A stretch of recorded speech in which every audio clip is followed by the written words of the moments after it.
paragraph of ass. We were somewhere around Barstow, on the edge of the desert, when the drugs began to take hold.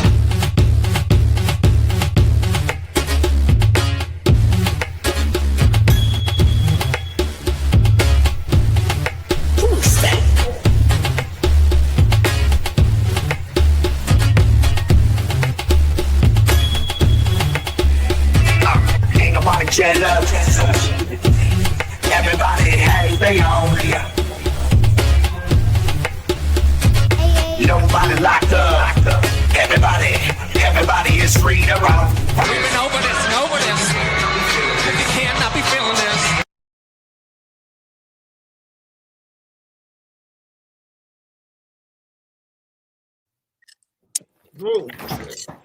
Hey, welcome everybody. You come back to hang out with us again another week. Again, welcome and so appreciated to hang out with you guys. Wait a second. I gotta do this right. Ladies and gentlemen, welcome to the hang. I present to you my sidekick this week. He's a comedian, wrestling historian, and undefeated wrestler, ladies and gentlemen, El Jefe, Alex Jaffe. Your host this week. He's a content creator, a rapper, and live streamer, and our video editor, ladies and gentlemen, Mr. J.R. Butcher. He's apparently also an angry acid boofer. I am an angry acid boofer, and that you just heard from ATB from Till5Wrestling, and of course, our introducer, Uncle Frank. So, this week, I'm pretty excited about this week. On them sunny days, I roll a blunt. And on them rainy days, I roll a blunt. I stay high, always keep a spare, roll the nut. Fuck it, only live once, homie, roll a blunt. Yeah, roll a blunt. Yeah, roll a blunt. I stay high, always keep a spare, roll a nut. Shout out to Hooligan. Of course, this is Strain of the Week. Now, this week, my flower, I'm smoking on the same green apple gas. So what I want to talk about is what is in my bong right here, which is a limited edition MKX Superman. And the effects are tingly, relaxed, and giggly, which, God, that sounds like a good time. And it tastes like berry, lemon, and vanilla. It is made to taste like the Superman ice cream, and they really knocked it out of the park. So if you get a chance to check out that limited edition, go ahead and do that. Frank, what are you smoking on? Man, this week, again, everything we're smoking on, it comes from right there, the Flower Bowl, 315 Inkster Road in Inkster, Michigan. Tell Sal that we sent you. You can also talk to Shy or Simone. Always great people, 30% off your first visit. And again, you fill out a review. See, I got a little stumbled there. You'll understand why after I read this. All right. But if you fill out a review, you get a free pre-roll. Again, 30% off your first visit, 315 Inkster Road in Inkster, Michigan. It's the Flower Bowl. And this week, man, I'm smoking on Royal Cookies. And it's an indica dominant hybrid. And it's double cross of Girl Scout cookies. And this strain is hard to find, but worth the search. They say it wasn't that hard to find. I just asked the fucking Flower Bowl. I swear they put all kinds of bullshit behind this some fucking time. They say the top effect is tingly, relaxed, and happy, and I'm pretty well feeling it. Again, 315 Inkster Road, Inkster, Michigan, and tell them that we sent you. Shit, I guess we're both tingly because that was my pick too. I can't feel my toes. See, I thought it was nerves. Here it is, the weed. What about you? What are you smoking on this week? ATB. Oh, me. Okay. Yeah. I am really enjoying some of the last of my sponsors from Green Hemp Company. They sent us a indica of black maple. I keep wanting to call it black walnut. And it is such a relaxing full body high that is the perfect thing after a good workout and a long day of work. To just have a nice bowl of that and just sit down and play some WWE 2K. Nice. I actually heard that that one might have been a little too intense for some of the people around here. Well, some of us might have a bowl of it and then go over to the couch and say, "Will you rub my feet for a minute?" before I can even get up there asleep. It's the damnedest thing. I thought he was talking about the WWE 2K being too intense. I was like, what? Is it like No Mercy? That's the I know only money some that No garbage Mercy. ass company's getting from me this year. I know And my- No Mercy, all right. The come on now. Well, what I did, my roster that I have right now, I downloaded a ton of JCW, WCW, and ECW originals and took all of the Samoans off the WWE roster. So it is just full of legends now. It's a blast. Nice. Oh yeah. Pay no attention, Samu. He didn't mean that. Well, I do have Rosie and Jamal. Sorry. Because 3-minute warning is the greatest Samoan gimmick I've ever seen in my life. Yeah. No Mercy was one of the greatest pro wrestling video games. I only had one issue with that game. Like, you know when you'd be on the turnbuckle and you're about to jump on somebody who's downed, right? And then right when you're midway through the jump, they start getting up and then you just go right through them and it doesn't connect. I still think it should connect. Yeah, I mean, yeah, that's the only logically, issue I have with it. I mean, for being a Nintendo 64 game, it was still pretty damn impressive, I would say. Oh yeah, but I mean, like even with like the original SmackDown games, though, as long as you selected the down turnbuckle move, like a frog splash, and somebody does start getting up there, you still flatten them with it. Yeah, yep. That's what Have I'm you ever getting at. That's played pretty big in how we roll. the WWE GameCube games? I haven't played those, so I can't really say. But I'm talking about the original SmackDown ones for PlayStation 1 Yeah. and like PlayStation 2.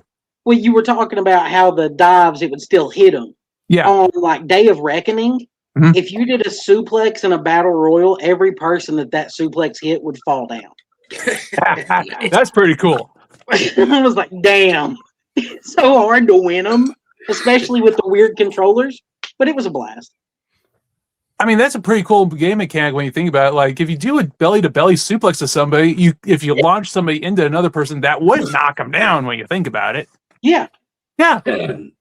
Now, on the subject of wrestling video games, real quick, and we'll jump right to it. I'm sorry, Wait, Jay. does Al have a strain of the week? Or Yeah. I don't smoke. The most pot that I consume is the stuff that I accidentally consume. Like one of the last pots that I can really remember consuming was a pineapple upside down cake, but I didn't realize that until after the fact.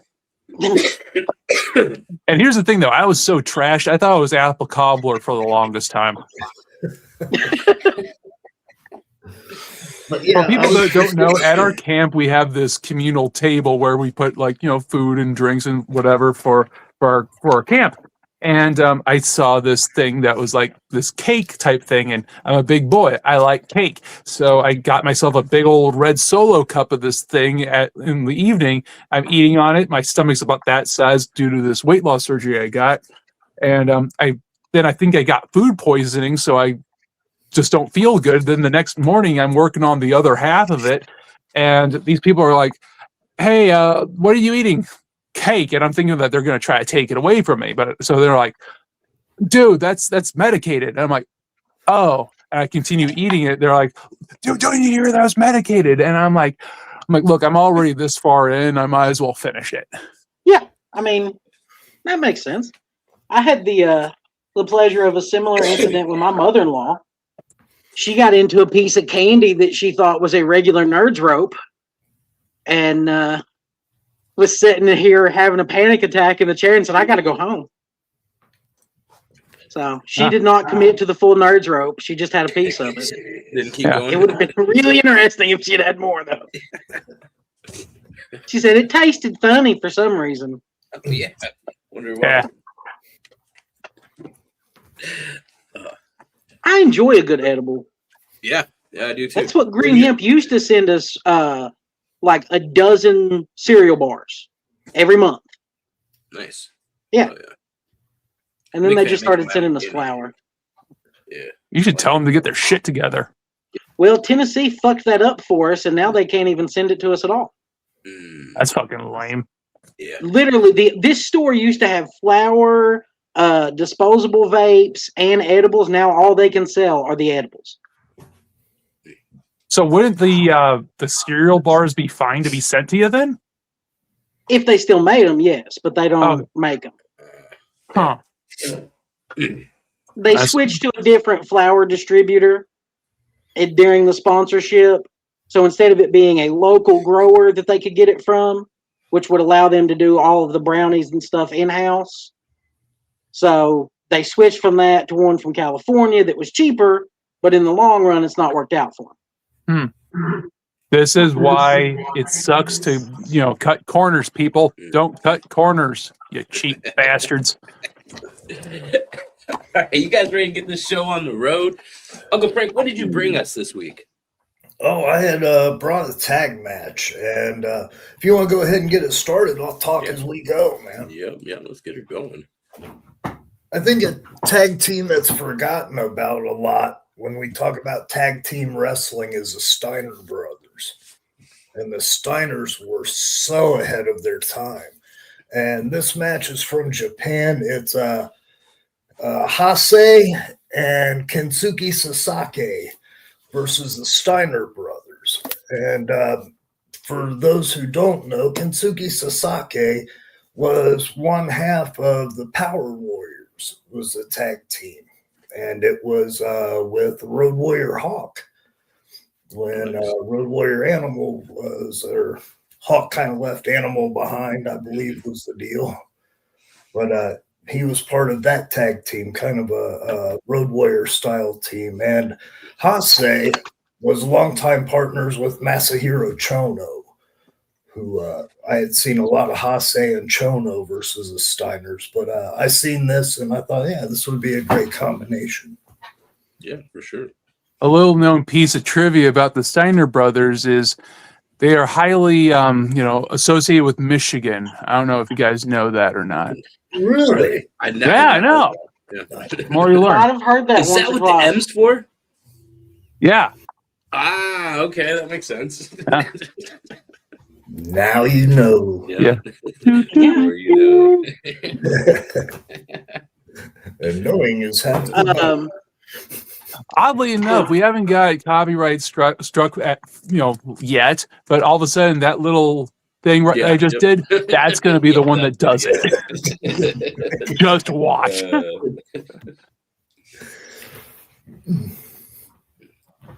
See, my former co-host, big fan of Japanese wrestling, and would always be like, "You need to watch more Japanese wrestling." And I struggle with two things: production and commentary. Because for me to sit like doing this, cool, I can sit and watch it and shoot the shit. But for me to just sit down on my own, this is too grainy for my ass to stand it. I would be like, I can't do this. But this is the Steiners that I loved watching, man. I watched them WCW Halloween Havoc, that damn Chamber of Horrors match. I used to watch that all the time as a kid. That's a good one. Actually, I just got this in the mail last week from that era of wrestling. Nice. Is that Aja Kong? Todd Champion and Firebreaker Chip. Okay. Firebreaker Chip. Oh, my aunt used to tell me how handsome he was whenever he would come on the TV. And that is the only guy in my life I remember her saying that about. Oh, shit. Now, growing up in the area that you did you end up catching any of the southeastern territory as you were growing up? No. I went to my first independent wrestling local indie show. No, actually, indie show at all. 2002, 2003 at the Williamsburg National Guard Armory. Right on. It was EICW out of Barberville. If you remember Wild Willie or Mike Murphy, that's their company. And there was about 20 people in the crowd.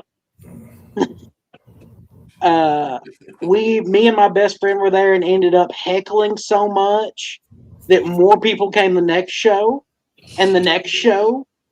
And then the fourth show, Willie comes out and he starts talking. He's like, brother, I'm living a dream. You ever think about getting in the business? And I said, Willie, I'm not really interested in it. So I had no desire, but it was fun to just heckle. We did get a really good Free Willie chant started one night. What a lot of people do not understand is how important in wrestling history the area you're from is. It's Smoky Mountain, man. Well, even before that, with the Welch territories, okay, the Welch and Fullers, their history in pro wrestling basically goes back to the beginning of pro wrestling in the South, the Welch family. And now, I went to a couple of, I think Ron and Don Fuller did some shows with Terry Landell in Knoxville in the mid-2000s, and I went to a couple of those. That was always, because the fair would have a show, the Tennessee Valley Fair, and they would bring in some good talent for that. Sonny Siaki was one of them that was the first time I ever saw him wrestle. I was like, well, this guy's fun.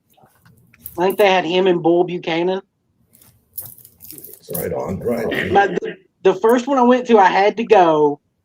Diehard WCW fan my entire life. And at the fair, they had Buff Bagwell. And my original favorite wrestler as a kid, Marcus Alexander Bagwell. I couldn't say his name. I was like, Marcus Alexander. And he showed up shit-faced. Like, slipped trying to get into the ring. His flip-flop fell into the goat pen. It was, man. So you're saying that Buff was on the stuff? He was on more than just the stuff. He was on a lot of stuff. Because this would have been September 02, I think. 02, 03. No, something has went wrong in the planning when they say his flip-flop fell in the goat fucking pen. Okay, I got an idea for JR and Frank. If things go well for with us in the Flower Bowl and stuff to try to get our own strain, what about a pro wrestling theme strain? Just call it Personal Demons. Yeah. Wow. Yes, don't you want to smoke your personal demons? Yeah. Oh my God! I just bought a zip of Future Endeavors. Endeavors, right? Yeah. And then when you're talking about the Welch Fuller stuff, I just went to a what was it? A Hall of Fame induction thing in Waterloo, Iowa for the Dan Gable Museum, and they actually brought in I think it was Ron Fuller, you know, the tall one. Anyways, Yeah, it was Ron. and he was and so they were doing a whole like thing about the Welch Fuller, you know, wrestling dynasty, and I didn't really know about that much because you know I'm from Minnesota. And apparently the local PBS station, I think they just recently greenlit a documentary that will be like a good 90 minutes or something. And another one of those local channels or whatever did a big old documentary on it. And apparently it's on YouTube someplace. Cool. So I can't wait to check that out sometime. Now that I got a picture with Ron, and quite frankly, he makes me look short, and I'm like 6'2". Yeah, when I say their family is at the start of pro wrestling, I mean the elder Welch would go town to town by himself. And I'll tell you the hustle. He'd go into the bar or the local whatever where everybody got, and he'd say, you know, I'm a pretty good runner. I'm willing to bet I could outrun the best runner you got here. And the people in the bar collect money, and he'd get out there and he'd run with the guy and he'd lose. And I used to be a pretty good long jumper. I could jump pretty far. And of course they'd get in on that hustle and he'd lose at that. But then he'd get to, I think I could beat anybody here in a wrestling match. And I'm willing to bet it. And of course, everybody in the town would kick in, and he'd get in there and he'd fucking tie a guy up and twist him in a fucking knot, collect his money, and go to the next town. And that's the start of the Fullers and the Welches in pro wrestling in the South. And if that ain't corny, I'll kiss your ass. Yeah, I was trying to give you the Iggy when you sent me the picture of you and Ron. I was like, that's not Robert. That's not Robert. I had another friend that was at that, actually. His podcast, Card Subject to Change, CZ and Nick Bull, they actually went to that in Waterloo. It's amazing. I highly suggest if you are able to go to it, go to it. He sent me a picture with Joe Dombrowski and was like, I feel like you're the only fan that can really get how cool this is, because he's the commentator for JCW and MLW. I know I've heard his voice. I just can't picture him at the time, though. Well, I told him, go over and tell him that you know that he's the father of Jasmine's baby. And then when he was one of the three that they pulled on to JCW that might actually be the dad, I was like, no fucking way. Called it out of 50, huh? I mean, at least top three, that's a pretty good guess. Yeah. You might not believe this. Back to just the subject at hand being the match. Scott Steiner was the first person I ever seen do the 450 splash. Didn't he innovate that?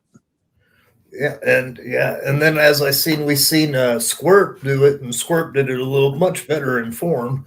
But yeah, as I said, Scott Steiner was the first person I ever seen do the 450. As well as the Frankensteiner. Well, yeah. the moonsault slam. What's they call it? Moonsault and battery. Yeah, he did that. And Shane mentioned that he was doing that move, and he was asking Scott, "How did you not land on your head all the time?" He's like, "I did." So they said he says he's on tape, and he's the first person to do the 450, and he did it in '87 on tape. Yep. So, yeah, it was for Dick the Bruiser's territory. Going back to Scott Steiner, though, he was wrestling at a local show that I was at in Minnesota, and he's doing that bit where, you grab the heel around the back or whatever, and you start walking him to the front row to let the front row chop him, right? So he's wrestling this local wrestler from Minnesota, Darren Corbin. Frank, I think you know that person, right? Yeah. So he has Darren's hands behind his back. He walks over to the first person, right? First person gives him a chop, and then the second person gives him a chop. The third person doesn't really understand. You're supposed to give him the chop across the chest. So what he does is he just hauls off and just punches Darren right in the face.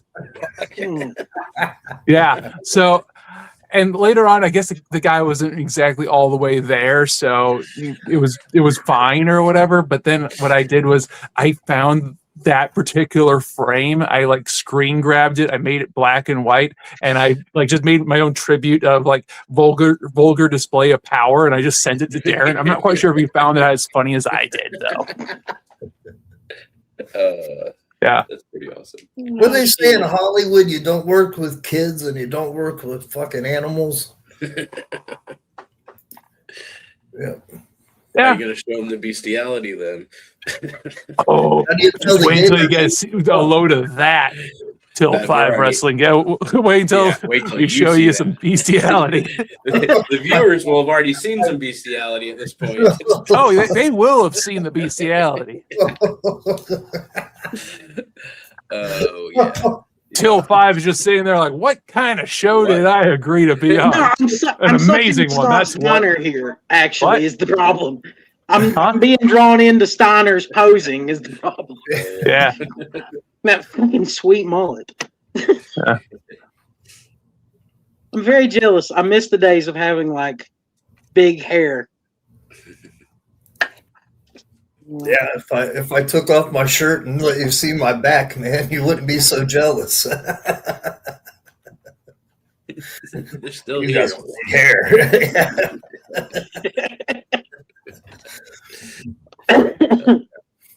I got a strange feeling it doesn't match the chin hair. No. You didn't dye it? You should. You should color the chest hair and everything.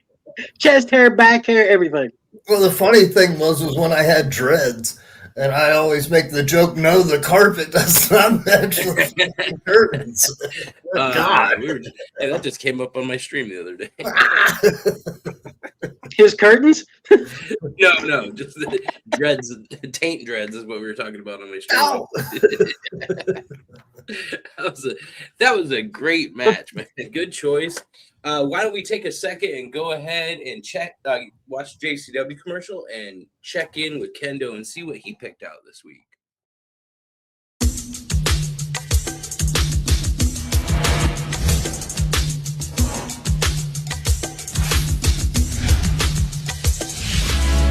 And all my ninjas off the chain will remain mashing against the grain while it lasts. And I love how you hate the shit I do. And while it lasts, the shit I'll continue. If there's no other side to look forward to, then while it lasts, I'll make the best of I do. The sands are falling down the hourglass. The sands are falling down the hourglass. The sands are falling down the hourglass. The sands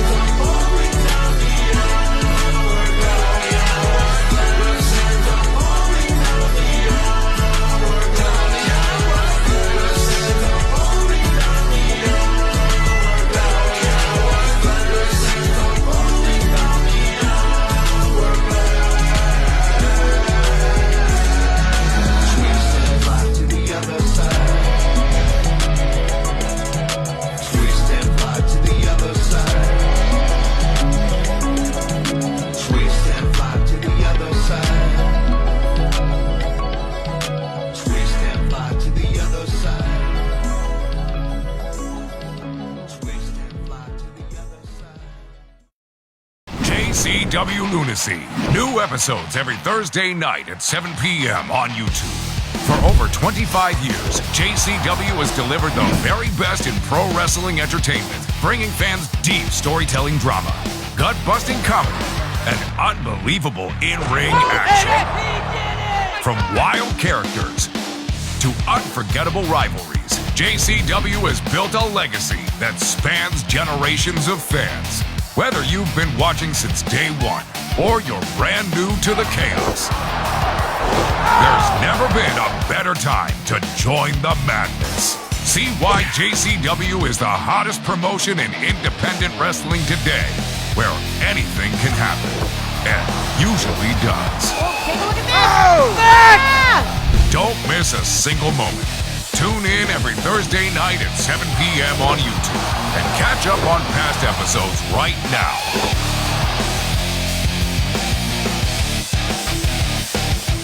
JCW Lunacy. It's more than wrestling, it's a way of life.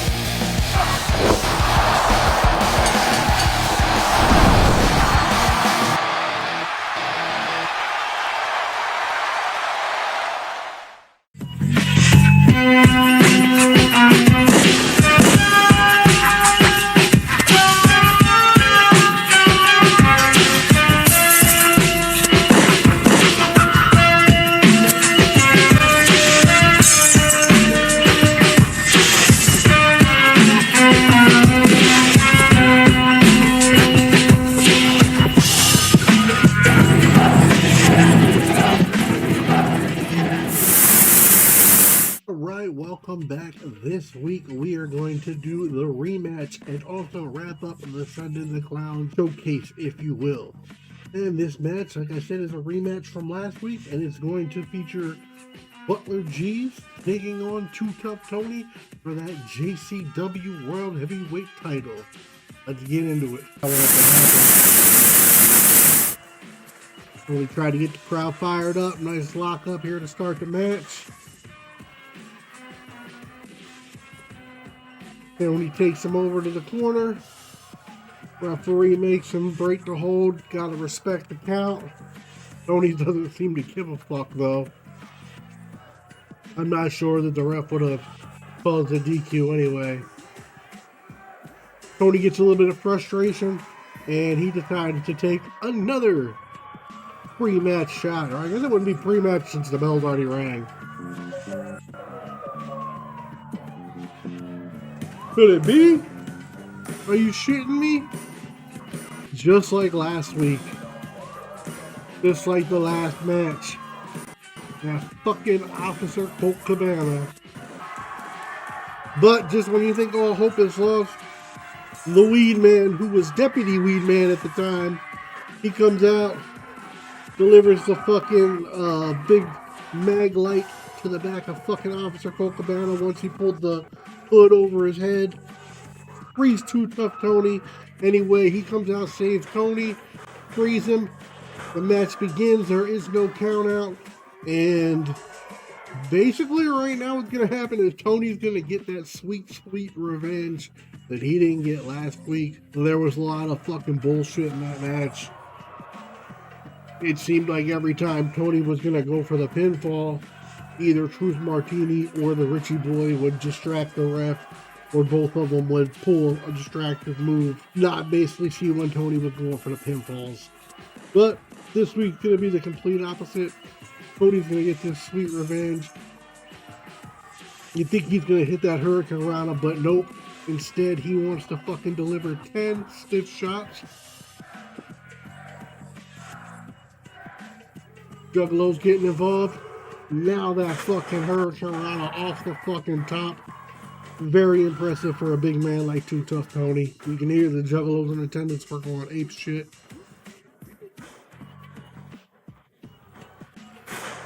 Nice big backdrop. Butler Jeeves really fucking getting it again. Like I was saying in the last episode, Butler Jeeves is not a wrestler. Butler Jeeves is just that. He is a butler. And Tony's just fucking giving him the business right now. Richie Boy tries to pop up. He gets a fucking shot. Thanks for coming, bud. So the last match and this match are kind of going to segue into the next few episodes, which are all basically going to feature the Richie Boy Briar Wellington. Briar's been with JCW for a very long time, and pay some homage to him, I feel like. And here he's going to deliver this nice fucking spinning leg drop. Cameraman probably could have done a better job there.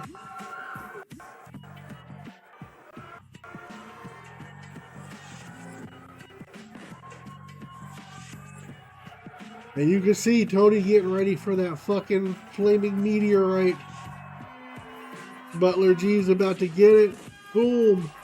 Lights it up. Pearl connects. Good thing he didn't get the hair. 1, 2, 3. And here is your winner. And the new JCW Heavyweight Champion of the World.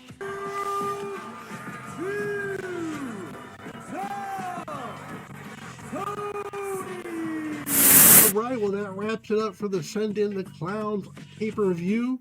Like I said, we're going to be moving right on to the Richie Boy Briar Wellington Spotlight next week. Till then, back to you guys. Hey, that was a great choice. And hey, who isn't excited for the gathering, right? You know this, man. Can't wait. That's where that chair's from. Gathering right there. Always in the Gathering of the Juggalos, I do believe. Yes, sir. Yeah, see, I got to get an interview with Uncle Frank and with Shovel before the gathering. Yeah, man. Because hurry up, running out of time. I had you come on when I was doing Till5 different. Now Till5 Wrestling, my Mondays are completely different, and I just do interviews or after the bell, so it's just more bullshitting, catching up about life. Nice, hell yeah. Hey, so Alex, I think you had music this week. What'd you bring us? I brought a track from Mr. Rogers and the Make Believe Friends, and I believe this track is called Stop the World. Oh, nice. Let's check it out.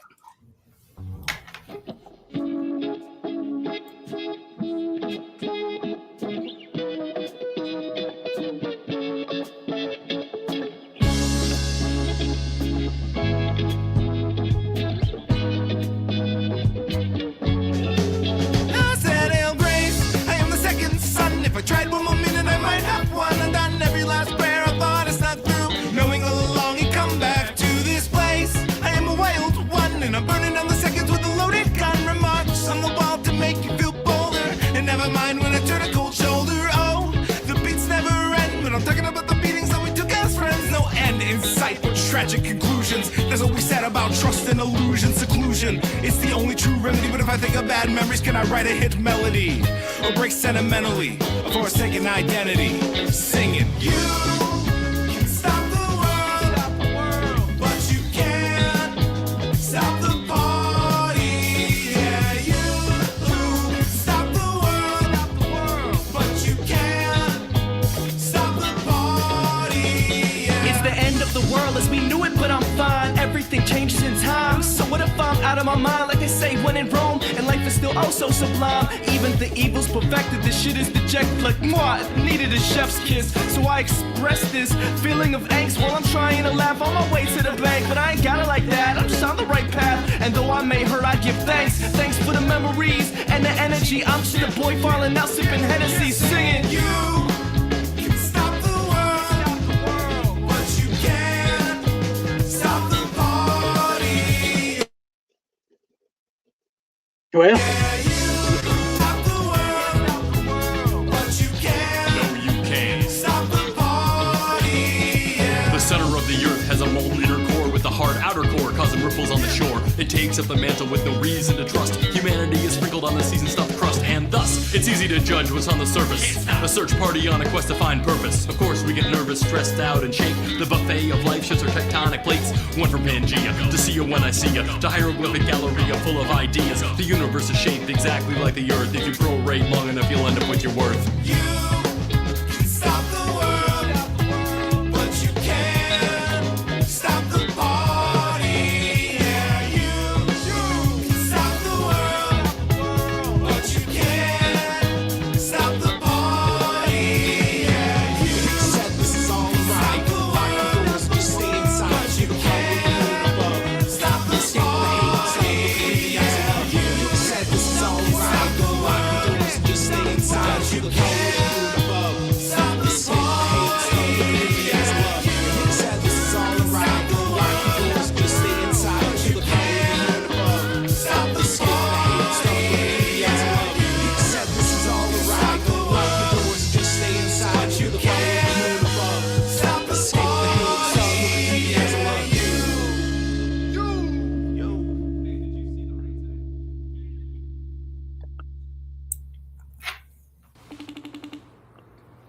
That was Mr. Rogers and the Make Believe Friends. They're a very versatile band. That song obviously had a lot of reggae influence. They do like kind of reggae. They do a little bit of acid rock, a little bit of new metal stuff. They do a whole bunch of different things. Plus, they're a bunch of really cool guys. And the bassist that you see in that music video, the guy with the dreadlocks, he's actually a pro wrestler as well. So, yeah. Right on. Very cool group. You can find them on like wherever you stream music under Mr. Rogers and the Make Believe Friends, on YouTube, Spotify, Apple Music, Facebook, wherever. Links Yeah, will be in the description, so I guess for sure. give it a click if you want to check them out. That's pretty. Oh, yeah. Dig Yeah, that. So sure. let's keep that vibe going. And can you hit us with one dramatic readings? I think it can do that.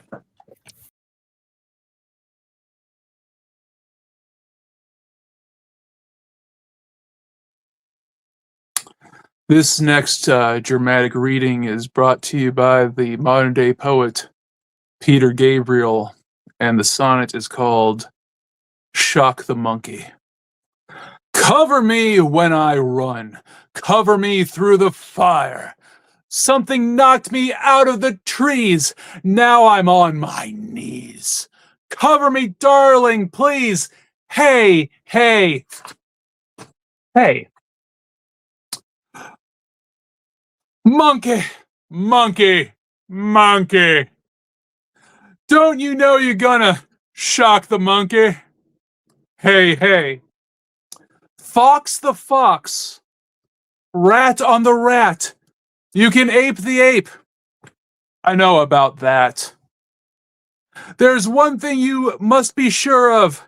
I can't take anymore. Darling, don't you monkey with the monkey. Hey, hey. Hey. Thank you.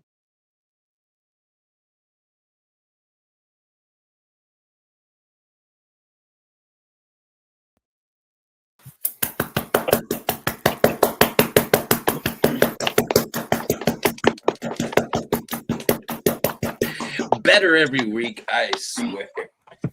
It's my wife's favorite segment. Yeah. It is a lot of people's favorite segment for a good reason. She's like, you got to watch his dramatic reading from this week. Awesome. Hey, so ATB, what did you bring to us? So, with the 15-minute time limit, I decided to go with IWA Mid-South and I wanted something Jimmy Jacobs. So I was like, all right, Jimmy Jacobs, let's see what we can find under 15. And I was like, Jimmy Jacobs and Alex Shelley? Well, let's fucking do it. Never seen the match before in my life. Hey. Was like, all right. Yeah, I like that when you're discovering something new. Well, the original idea I had was actually the main event of Unbreakable 2005. AJ Joe Daniels, the triple threat. Mm-hmm. But it's actually over 15. And I was like, your referee, Mickey Knuckles. Nice. A lot of people don't understand the brain that Jimmy Jacobs has for independent pro wrestling and pro wrestling in general. He actually was one of the writers for WWE for a couple of years. I don't think he works for them anymore. But then if you want to talk long-term storytelling, there is a article, I can't remember who wrote it or where you can find it, but if you Google it, you can find it. It's basically like Love Conquers All, Jimmy Jacobs and Lacey. It's like this article that's like a good 10, 15 pages. Well, yeah, it's a 10 to 15 page article or whatever, because I remember printing it out way back when. And it is freaking amazing, because at first you think it's like, oh, it's just a thing going on in Ring of Honor or whatever. But it went over the course of years. It's like love, betrayal, backstabbing. It was turning really well thought out. It was really cool. Into the Age of the Fall, even. Exactly. Bringing her into being his little, it wasn't enough to please him. And that the Age of the Fall, dude, that's what made me realize I had to start watching Ring of Honor regularly, because I bought the DVD that they debuted at. And when Jimmy is cutting a promo in a white trench coat and white pants getting covered in blood, I was like, okay, this company's for me. Because WWE's been awful pretty much my entire life. I've always struggled getting through it.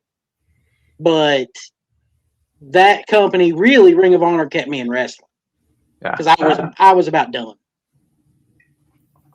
Shout out to Rico Beatty, by the way, the ring announcer, man. Awesome guy.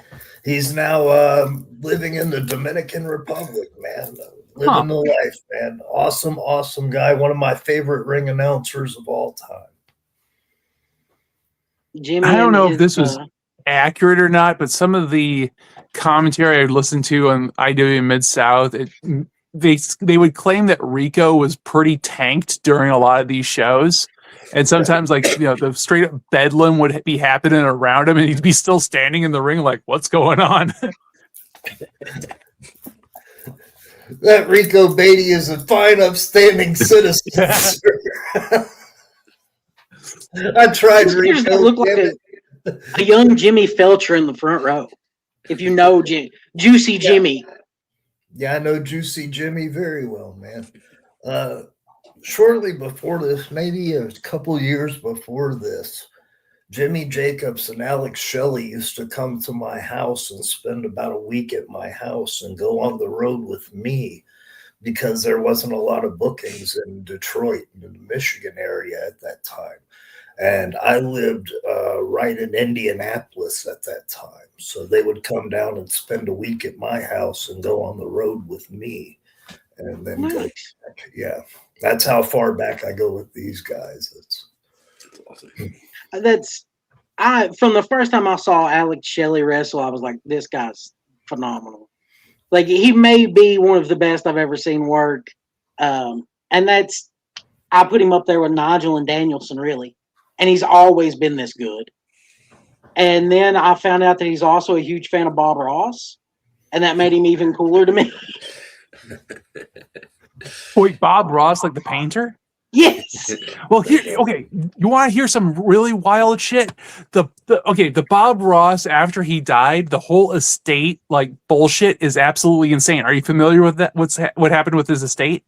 I saw the Netflix thing and then read about how the son's pissed off too. Still. Oh yeah. So basically, what happened was the Bob Ross estate didn't really go to the son. There was some weird shady dealings that it actually benefits his business partners. So the Bob Ross son is a painter himself, and he's getting sued to oblivion for trying to use his own name. Who he might be Bob Ross Jr. or something. Yeah. And they're like, no, you're infringing on my trademark. And he's like, it's my dad. It's really screwed up. And but then after Bob died, that's when all those Bob Ross meme shirts were becoming a thing. But it's not benefiting his family. It's his business associates. Yeah.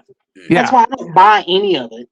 Yeah. It's cool. I'll take a picture of it, but I'm not paying for it. Exactly. I did. But then it was what's wild is did you know that Bob Ross didn't really get paid for doing the Joy of Painting? Yeah, he did it because he wanted people to learn how to paint. Yeah, he did because he wanted people to learn how to paint. And the reason why he actually got money from doing that, though, was from his line of art supplies. Yep. So he basically used it as an infomercial of yes, I'm using these paints where you can buy it at your local art dealer or whatever. Oh, yeah. So I thought that was kind of cool because there's actually 2 paintings of each one of those landscapes that he did. One of them he would basically paint as a practice, and then the other one was painted on the TV show, and one of them was hung at I don't know, the local PBS affiliate, and I can't remember what he did with the other one. Well, and they would often have him do 3 of them, so they could get close up shots, far away shots. And then what they would do is they would put them in storage and do charity because they still sell them. Yeah. Occasionally. You'll see a Bob Ross come from episode 72. I'm like, I'd love to pay that, but I'm not giving you $150,000 for it. Yeah, that does make sense though, because there was one that was donated to a local PBS and donated to charity, and the way that he got started with painting was he was in the military and he had these anger issues, and then he'd just start painting oh, this calms me the fuck down, and then he figured out this wet on wet technique, which was actually kind of borrowed from this other painter guy that claimed that he basically ripped him off. But he would paint this sort of stuff when he was on shore leave of these really quick little landscapes, and he would sell it for extra beer money or whatever.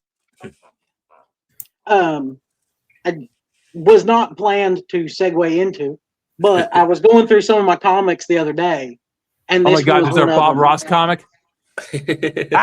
Deadpool Ross. That is awesome. Happy little murders. Morant Michaels does variants of Do You Poo #1 constantly. And I have a Tiger King one, and then that one, Punisher. Yeah. And then I quickly realized it's the same fucking book, Aaron. Why are you paying $20 for a different cover? Because it's a different cover. That's why. Shit. Come for the pro wrestling. Stay for the Bob Ross facts. Yeah. You never know what you're going to get to hang. Besides chlamydia. I mean, it's an amazing match that we're talking about Bob Ross over. Yeah. Well, it'd be even better if Bob Ross was involved in the match. Right. I wish we that were I reminded of art. That's here we are. Yeah. Frank, did you ever ask Ian Ryan why he never booked Bob Ross at a IW Mid-South show? He couldn't afford to pay him? He couldn't even afford to pay Frank. That's the joke. What I was getting ready to say about the Bob Ross paintings, though, is from what I understood, if you put the Bob Ross paintings together, you can find all the victims of Garth Brooks. So. Yeah.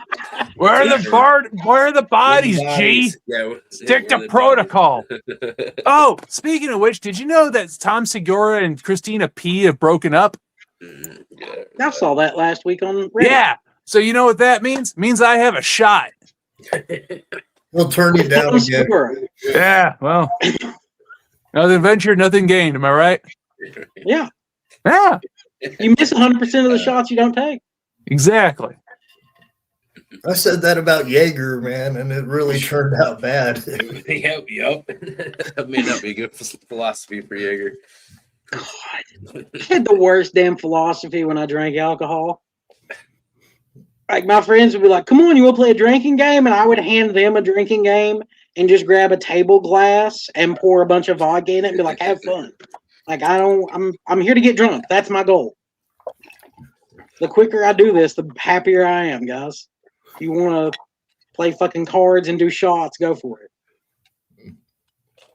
Yeah, I had to assume different names when I started drinking. It got that bad. I shit you not. Rusty Shackelford has been to a lot of bars.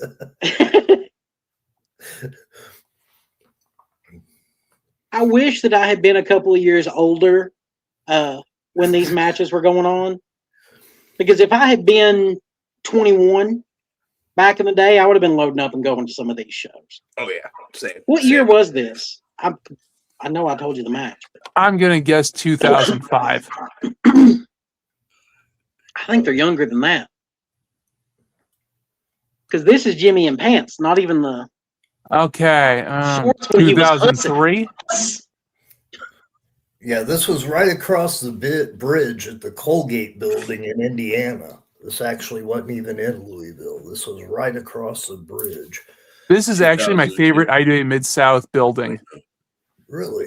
2003. Well, yeah, because like the way that the camera angles are on it and it's well lit. I mean, say what you want about that black box building, though, but the lighting kind of sucked. Mm-hmm. And a lot of the other buildings, they would just put the camera on like two tables or whatever, and they'd film it that way. Whereas like this one had a nice little balcony, so you got like nice shots and the lighting was good and whatever. That's why it's my favorite building. I think this wasn't this Clarksville. Yep, yeah, in Clarksville. Okay, cool. 2003. I was right in the second guess. Oh. Yeah, so I would have been February of 2003. I was a sophomore in high school. Yeah, I wasn't going to be loading up and going to Indiana for an independent wrestling show. Same here. I was in Minnesota. My parents are lame. But you said you were from like Tennessee, right? Kentucky, right at the state line. Okay, so thing just popped up blocking my view. Ugh. Anyways, so since you were in around Kentucky, Tennessee, were you familiar with Caw? Caw. Yeah, Caw. Yeah, that's how you pronounce it. KAW, Kick-Ass Wrestling. No, it's the other side of Tennessee. Ah. Oh, is that more Memphis-y? Yep. Okay. Yeah. No, the inside joke on this is there was a former person here that who tried to really play like he was the real insider on wrestling.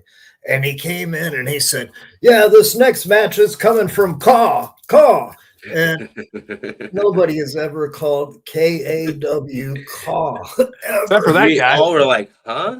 And you know what made that fucking story even better? He said like, and this match has Uncle Frank in it, and you're like, I'm not in this match. And he's like, yes, you are. And I'm like, you're saying that all, and then I chime in and I go like, are you saying all white people look alike? You fucking racist. And keep in mind though, this guy's white as well. Okay. Yeah.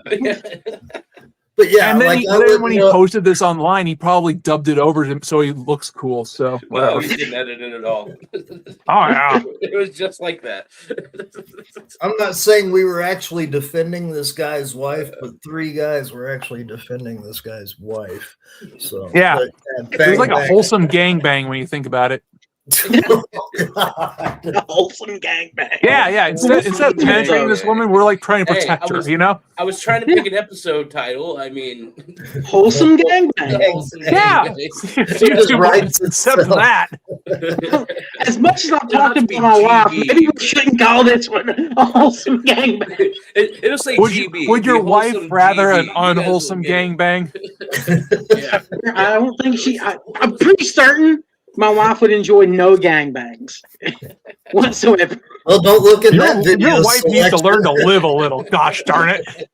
I don't like to share. I'm not. It's not really how it works. Sharing's caring. Teamwork makes the dream work. That's what my corporate trainer told me. I'm pretty about sure gangbang is just like low rent team building exercises. You know. I mean.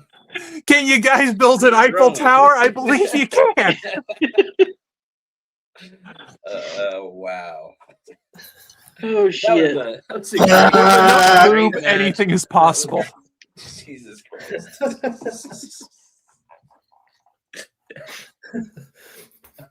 So let's on that note, let's take a second and give a shout out to all the people that support us. Here's a couple people that you should check out.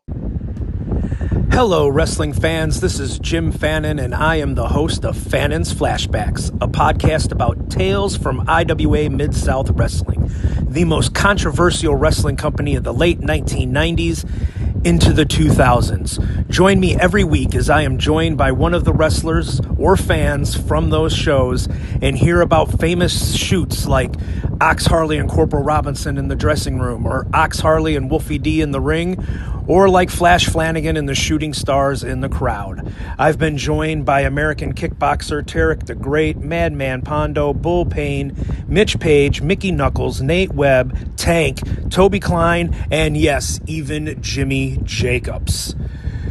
So you can listen on your favorite podcatcher by searching BNMVS Network. That's BNMVS Network. And every Friday morning on YouTube at 7 a.m. and 6 a.m. Central is the premiere, where you can join me and chat along as we watch the episode there on YouTube. But if you have a subscription to IWTV, that's Independent Wrestling Television, ran by Smart Mark Video, watch the app or watch the podcast there, please, as we have added footage. Hey everybody, I'm Gene Jackson, and I want to introduce you to the Retro Wrestling Archive Podcast Network and the great pro wrestling nostalgia podcast we bring, including the Retro Wrestling Review Series covering the USWA